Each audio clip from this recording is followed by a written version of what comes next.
Olá a todos. Hoje nós vamos trabalhar então o texto A Educação Brasileira no Período Pombalino, uma análise histórica das reformas pombalinas do ensino. O texto é da Lisete Shizui Bomura Maciel e do Alexandre Shigonov Neto. O objetivo do texto é analisar a proposta de reforma educacional realizada pelo Marquês de Pombal e as consequências para a educação brasileira e portuguesa. O Sebastião José de Carvalho e Melo, conhecido como Marquês de Pombal e Conde de Oeiras, foi ministro da Fazenda do Dom João I, que foi rei de Portugal de 1750 a 1777, apelidado de O Reformador. Esse é o Dom João I, ele é um rei que ele vai estar bem no âmbito ali das reformas absolutistas, né? Aliás, das reformas que vinham sendo gestadas e que vão incorrer, então, na Revolução Francesa. Elas começam com a Revolução Econômica, com a industrial na Inglaterra, e vão também perspassam pela consolidação do liberalismo, ou seja, dessa ideia de um novo mundo na América do Norte. Tá? E aí, então, eles vão fazer uma. Em Portugal, vai ser atingido em cheio por estas novas ideias. Então, é o confronto entre as ideias absolutistas, com uma concentração de poder no rei, e as ideias iluministas inspiradoras, né, deste contexto europeu. Tá? O Pombal, ele vai trabalhar muito as medidas antibritânicas, né, porque visavam libertar o comércio português da subordinação ao poderio inglês, que é muito presente nessa época, ao poderio naval, que vai proteger o comércio inglês em todas as colônias. Ao assumir o cargo de ministro da Fazenda em 1750, o Pombal fez reformas que exigiam forte controle estatal e um eficiente funcionamento da máquina administrativa, que tinha por finalidade aumentar a arrecadação.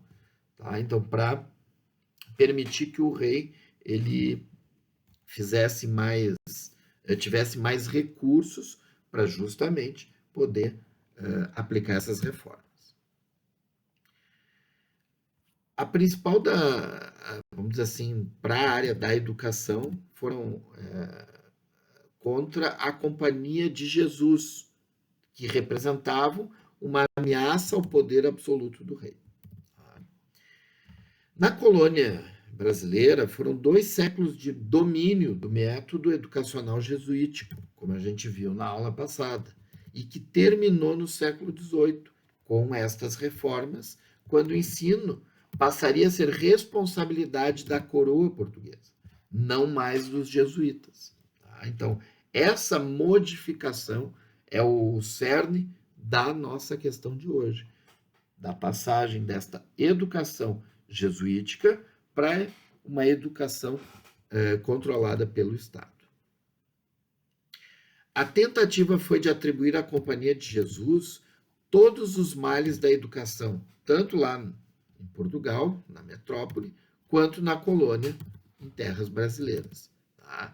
Motivo pelo qual os jesuítas foram responsabilizados pela decadência cultural e educacional portuguesa. Claro que esta responsabilização ela partiu, né, daqueles que destruíram vamos dizer assim, o sistema educacional jesuítico. Tá? Os jesuítas representavam um forte obstáculo e fonte de resistência às tentativas de implementação da nova filosofia iluminista, que se difundiu rapidamente por toda a Europa.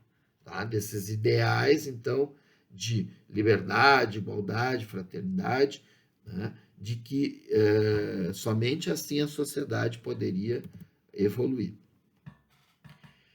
O Pombal ele fez o alvará em 28 de junho de 1759, aonde ele desencadeou, primeiro, a total destruição da organização da educação jesuítica e sua metodologia de ensino, tanto no Brasil quanto em Portugal, tá?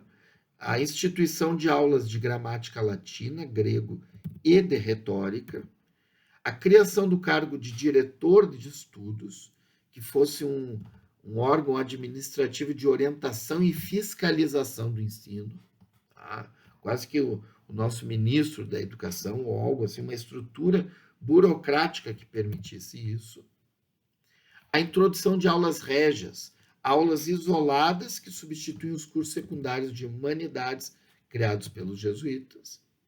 A realização de concursos para a escolha de professores para ministrar essas aulas, então em substituição às aulas que eram ministradas pelos que compunham então o quadro dos jesuítas. E a aprovação e instituição de aulas de comércio, tá? Então visando que uma ideia de que todos os que aprendiam precisavam ter noções dessas relações comerciais que se estabeleciam. A metodologia eclesiástica dos jesuítas seria substituída, então, pelo pensamento pedagógico da escola pública e laica. Isso era uma consequência do iluminismo francês, né, que tinha uma ideia de que um novo homem só poderá ser formado por intermédio da educação. E a educação entendida como educação pública sob o controle dos estados modernos. Então, não mais outorgado, uma educação que não se outorga mais a grupos religiosos. O Estado ele vai se utilizar dessa instrução pública como um instrumento também de levar essas ideias que vinham sendo gestadas. Então, tem um perfil muito forte ideológico, né? Com o intuito de diminuir a falta de instrução social, que, segundo o pensamento da época, era uma condição incompatível com as ideias iluministas. Então, para as pessoas serem iluminadas, né, elas eram iluminadas pela educação. E a educação ela precisava ser pública, precisava ser a todos, tá? E não poderia ter influência religiosa. Uma das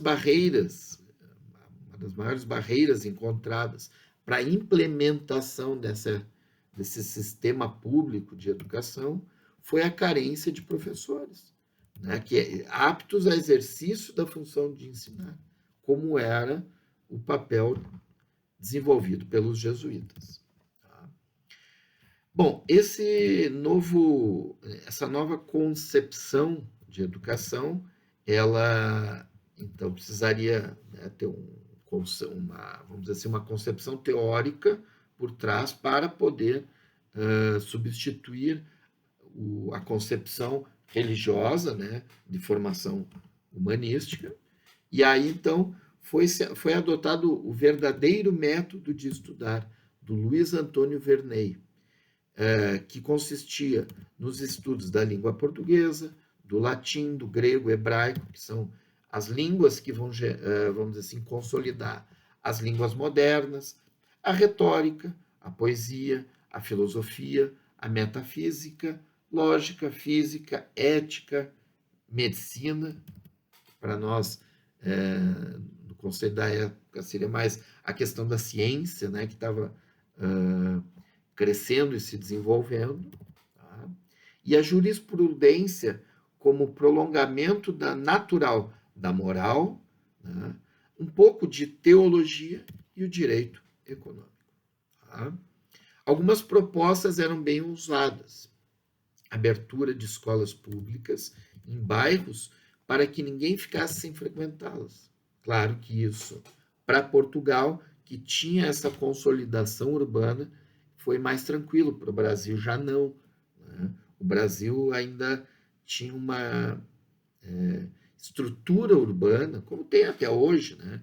Uma estrutura urbana bastante deficitária. A segunda proposta, né, é a transformação de comportamento dos professores em relação aos seus alunos, visando a melhoria da relação professor-aluno. Uma terceira proposta, universidade aberta à comunidade e aos membros da comunidade, mesmo sem serem do meio acadêmico, para assistirem às aulas ministradas. Vejam vocês, né, que são alguns avanços bem interessantes que até hoje a gente não consegue fazer, né? Essa abertura do ambiente acadêmico para a comunidade, ainda muito, muito, muito fechado. Uma quarta proposta, né, a criação de colégio para o pessoal de menor renda, o pessoal que vivia em situações bastante precárias, tá? A fim de capacitar essa população para esse mundo de trocas comerciais, de industrialização, esse mundo econômico, né, com forte influência inglesa. Tá? A quinta, a importância das mulheres frequentarem as escolas, mas para adquirirem conhecimentos necessários à administração do lar.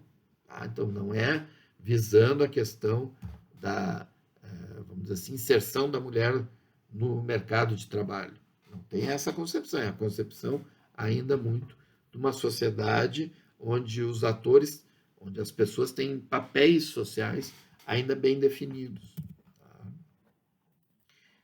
Bom, os autores eles encerram afirmando que essa reforma pombalina ela pode ser avaliada como desastrosa para a educação brasileira, né? Porque fez algo que, segundo eles, ainda é muito comum nos dias de hoje, nas trocas, vamos dizer assim, de grupos políticos no poder, né? Que destroem o que está existente e não conseguem reconstruir algo consolidado, uma descontinuidade das políticas. Né? Então, segundo o autor, essas reformas pombalinas, elas destruíram a organização educacional jesuítica, mas não conseguiram implementar efetivamente um novo sistema educacional, principalmente no Brasil. Tá? Apesar disso, essas concepções elas foram se consolidar nas décadas seguintes, né? E muito do que a gente tem e adota, ela tem como base essas reformas pombalinas. Tá bom? Bom, vocês têm uma questão, tá? Que é, os autores apontam as consequências da proposta pombalina para a educação brasileira e portuguesa, em cujo contexto social estavam presentes as ideias absolutistas e as ideias iluministas. Neste contexto, é correto afirmar, são 3 pontos. Primeiro, a reforma pombalina foi benéfica para a educação brasileira e para o sistema educacional português, pois reformulou e ampliou uma organização educacional jesuítica consolidada. Correto? Incorreto? Segundo, a reforma pombalina foi desastrosa para a educação brasileira e para o sistema educacional português, pois destruiu uma organização educacional jesuítica consolidada. Correto? Incorreto. Terceiro, a reforma pombalina não foi capaz de implementar uma nova proposta educacional que conseguisse dar conta das necessidades sociais. Correto? Correto. Tá bom? Essa é a nossa aula de hoje.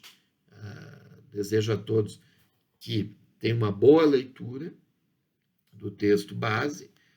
Tem um vídeo também de suporte que pode ajudar a entender o período, além de outros materiais que se pode buscar a qualquer momento. Muito obrigado.